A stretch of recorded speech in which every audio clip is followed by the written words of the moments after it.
debate. Como es habitual a esta hora en Mega Noticias, vámonos a debate con, y le doy la bienvenida a Ernesto Guerra, analista político, y Jorge Alcovín, consultor y analista político. Gracias, Ernesto, gracias, Jorge, por estar con nosotros. ¿Cómo estás, estimado Alberto? Jorge, buenas tardes. Comenzamos contigo, Ernesto. Muy buenas tardes. Bueno, fue fin de semana de definición para Movimiento Ciudadano. Finalmente, un poquitito lo que adelantábamos, Ernesto, es de que tenía dos posibilidades Samuel García, gobernador de Nuevo León: lanzarse a la candidatura presidencial o evitar que entrara un fiscal como gobernador interino y que quién sabe qué pudiera encontrar, Ernesto. Sí, Alberto, lamentable la crisis de gobierno y la crisis institucional que vivimos este fin de semana en Nuevo León. Se nubló la razón, esa es la verdad.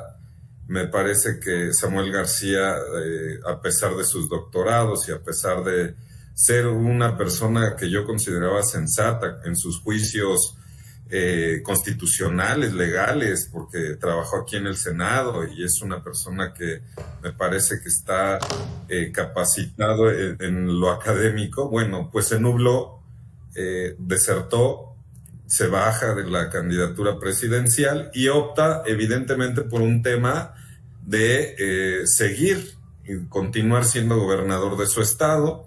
Con eso, por cierto, una mala racha, hay que decirlo. Él no continuó para siendo diputado local, para ser senador, tampoco terminó siendo senador porque quería ser gobernador.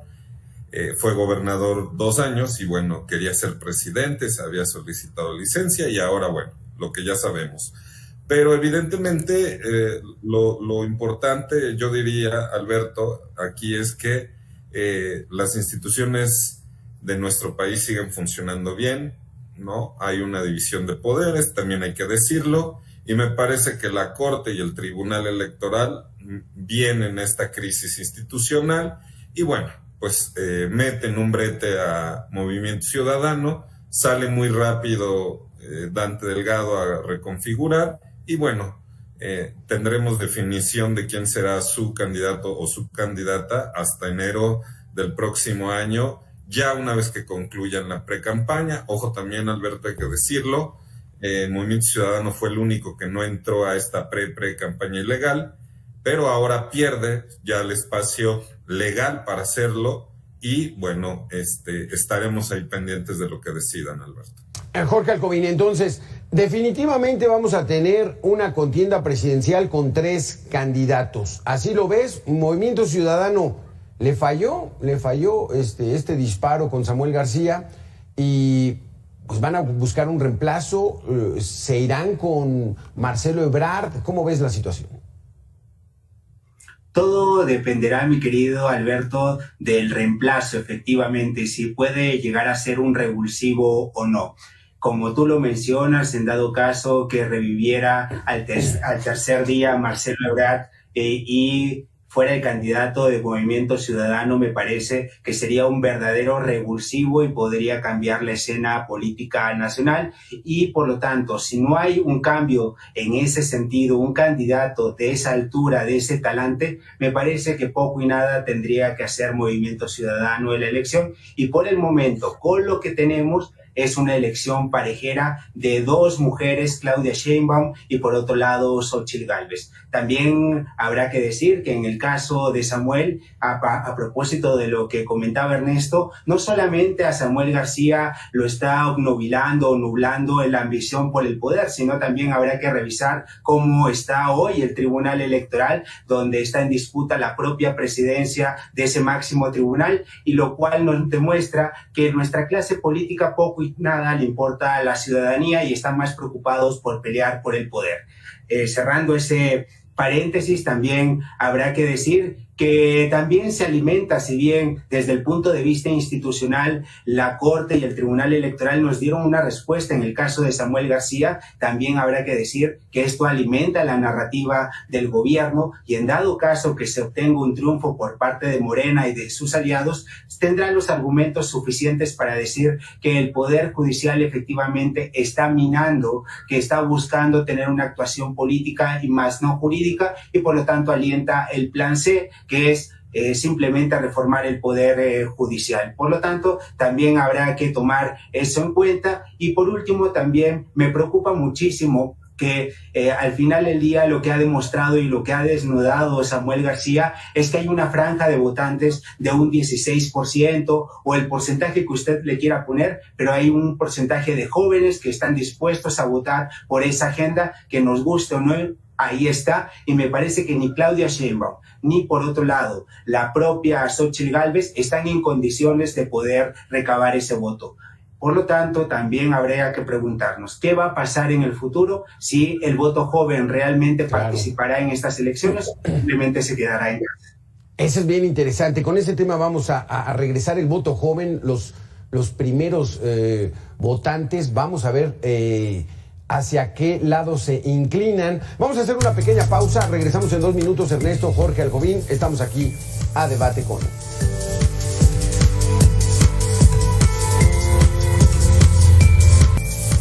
Es lamentable que Patricia Mercado rechazara contender por la candidatura de Movimiento Ciudadano a la presidencia. Así lo considera Luis Carlos Ugalde, director general de Integralia Consultores, en entrevista aquí con Mega Noticias. Patricia Mercado es una de las personas que puede darle sentido a lo que Movimiento Ciudadano nos prometió hace muchos años, que iba a ser una tercera vía socialdemócrata de un partido moderno. Patricia es una mujer con biografía, es una mujer sensata, es una mujer moderada y eso creo que es lo que necesita la política mexicana. No estridentes y polarizantes, de tal forma que lamento mucho que eso sea así, pero pues es parte de lo que está ocurriendo. Patricia Mercado dijo, yo no voy. Y dice Jorge Aljobín que ese porcentaje de jóvenes pueden decidir la elección. ¿Esos jóvenes se identificaban con Samuel García, gobernador de Nuevo León, Ernesto? Mira, no lo tengo muy claro, no lo tengo muy seguro, para serte honesto. Creo que había una simpatía, eso sí hay que decirlo, pero es muy importante que este sector, que muchas voces académicas le han dicho que es el voto de los indecisos, me parece que hay una gran confusión. Este voto de jóvenes, que es muy amplio, por cierto, Alberto, tiene en la mira 2 opciones. Hay un libro excepcional que se llama Switcher, de Gabriel González Molina, que le llama a este sector justamente Switcher, porque tiene en la mira 2 opciones y está verificando cuál de esas 2 opciones le encanta y por cuál de ellos se va a decantar. Y hoy esas 2 opciones son, afortunadamente, 2 mujeres. Y estas 2 mujeres que representan un proyecto distinto, alterno, de nación y que van a competir más adelante, y ya lo habremos de saber con lujo de detalle cuando comience la campaña propiamente, bueno, este gran sector se va a decantar por uno o por otro. Pero también este libro sostiene una cosa que me parece muy dimentar aquí en tu programa, Alberto. Y es claro que hay una confusión, incluso del propio Morena, porque creen que pueden tener esa misma lógica que tuvieron en 2018. Y hoy, con todo respeto, el presidente de la República no es lo mismo que su precandidata única. Y eso no les garantiza los 30 millones de votos que tuvieron en 2018. Tampoco les garantiza tener una mayoría que en efecto es muy alta para ser su 5º año de gobierno. Eso tampoco les da per se la mayoría en las cámaras. Entonces, me parece que este gran sector va a definir, pero también me parece que si hay una votación amplia y masiva como la que tuvimos en 2018, se van a ver datos interesantes. Y eso es lo que tendríamos que estar alentando a que se salga a votar el siguiente año por la opción que decidan, pero que salgan y que haya un voto en efecto razonado, como ha habido en los últimos años, Alberto. Porque Jorge Aljovín, hoy Xóchitl Gálvez presentó este proyecto de campaña, Imaginemos el México que nos merecemos. No sabemos, hay que empezar a escudriñar por dónde va el asunto, pero de lo que sí tenemos seguro es de que Claudia Sheinbaum dijo, vamos por el continuismo. ¿Es así como se ve en estos momentos? Efectivamente, me parece que desde el lado de Claudia Sheinbaum hay una clara definición de su agenda, que es la continuidad del proyecto de la Cuarta Transformación, o lo que se ha conocido como el segundo piso de la Cuarta Transformación. En el caso de Xóchitl Gálvez vemos una campaña titubeante que todavía no tiene una definición clara. Si bien hay 29 temáticas y están encabezadas por distintos sectores y por distintos actores, me parece que dejan estos actores más bien, yo veo un trabajo más bien de escritorio y en vez de un trabajo de calle, un trabajo que logre acortar esa diferencia de 20 o 25 puntos. Por lo tanto, yo tendría mis serias dudas que pudiera esa agenda al final del día tener un impacto real en la sociedad. Más cuando vimos el día de ayer que, por ejemplo, se presentaba Margarita Zavala como representante de la sociedad civil. Me parece que ahí hay un grave error por parte de la señora Xóchitl Gálvez, a pesar de que también habrá que darle el beneficio de la duda de que con los días pueda asentar estas temáticas y no solamente impulsarse en una crítica al presidente López Obrador, sino que ya es momento que presente realmente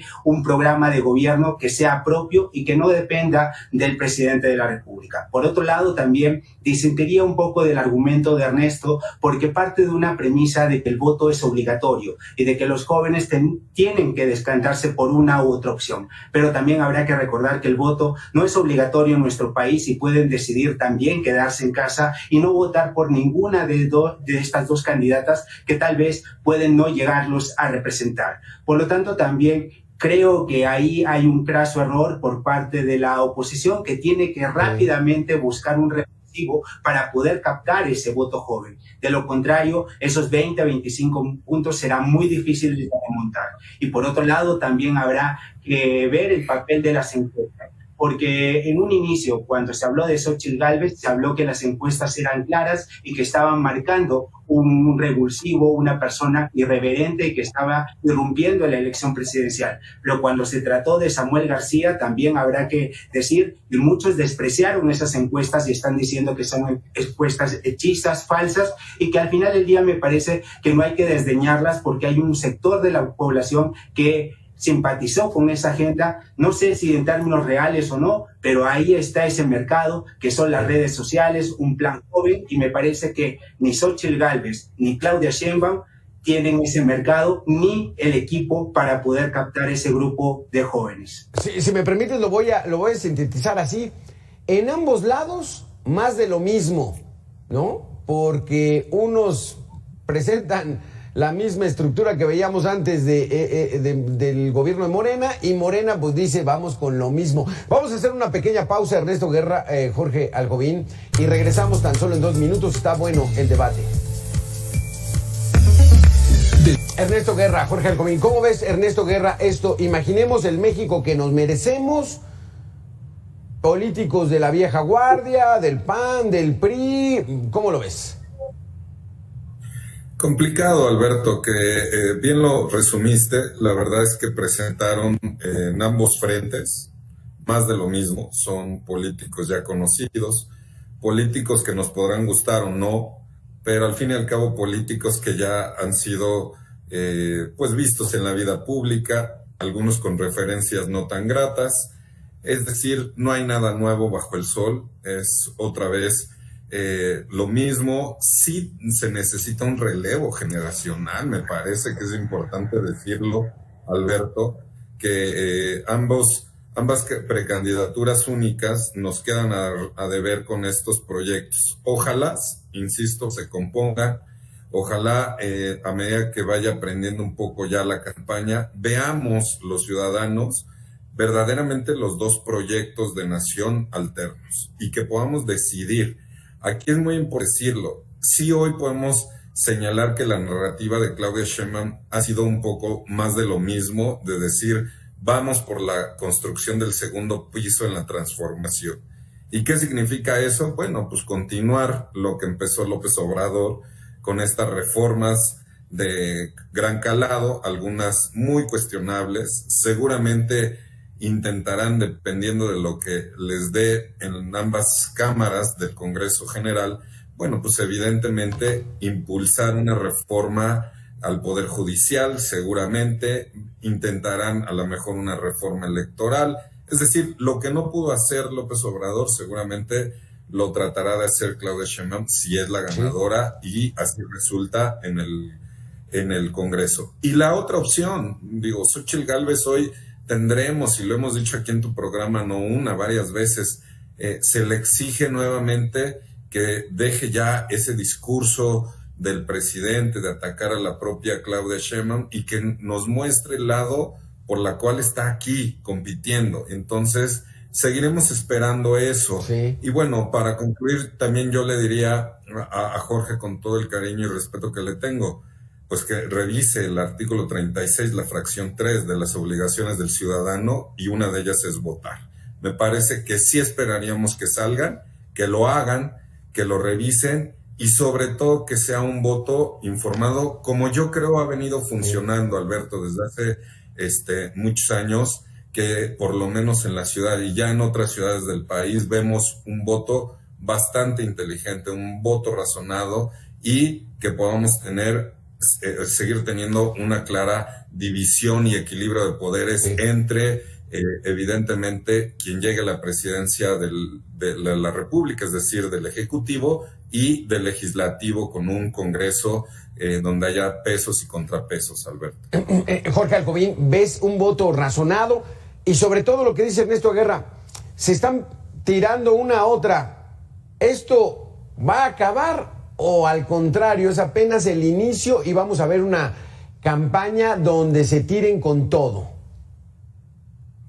Por el momento, lo que nos deja entrever Xóchitl Gálvez es que está en más de lo mismo, como tú lo has dicho, Alberto. Simplemente está anclada en la figura del presidente López Obrador. Se encargan de decir, por un lado, de que el presidente López Obrador no estará en la boleta y que no tiene importancia, pero por otro lado, la propia narrativa de la campaña gira en torno a Palacio Nacional. También habrá que decir que la obligación de proponer es de Xóchitl Gálvez, porque cuando vas perdiendo un partido 4-0, no te puedes dar el lujo de que el rival mantenga esta ventaja.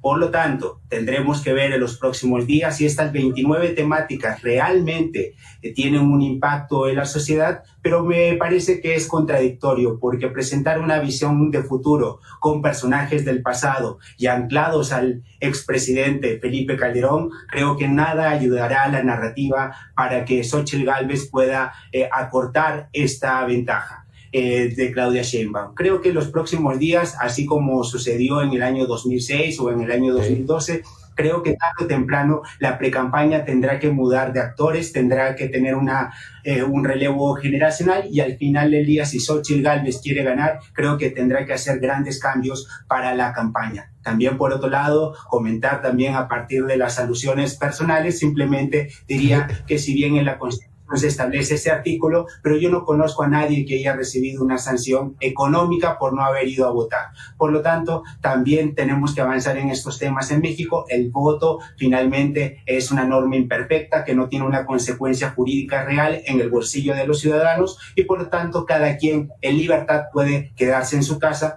si es que una opción política no lo representa. Entonces, creo que el argumento desde ahí está errado, y simplemente concluiría con esta parte. El frente opositor tiene que dar más, y reitero, cuando un partido se está ganando 4-0, pues simplemente hay que tocar el balón en medio campo, y esto es lo que está haciendo Claudia Sheinbaum, mientras que Xóchitl Gálvez simplemente se está dedicando a mirar cómo se pasan el balón en la cuarta transformación. Exacto, hay que meter goles porque Claudia 4, Xóchitl 0, hay que acelerarle para revertir eso, pero bueno, todavía falta tiempo. Se nos acabó el tiempo en este espacio, nos quedó pendiente lo de los hijos de Xóchitl, si va a ser un factor, si quiere llegarle a ese sector. Ya lo justificó, dijo que no van a cobrar sueldo, que siempre la acompañan, en fin. Está poniéndose interesante. Viene un impasse, ¿no? En las vacaciones de diciembre, y a partir de enero, entonces sí, agárrense todos porque vienen acusaciones, promesas, propuestas. todo lo que viene en torno a Voto por México. Gracias Ernesto Guerra, analista político. Gracias Jorge Alcovín, consultor y analista político, por haber estado con nosotros aquí en Mega Noticia a Debate. Nosotros vamos a hacer una pequeña pausa de 2 minutos y volvemos.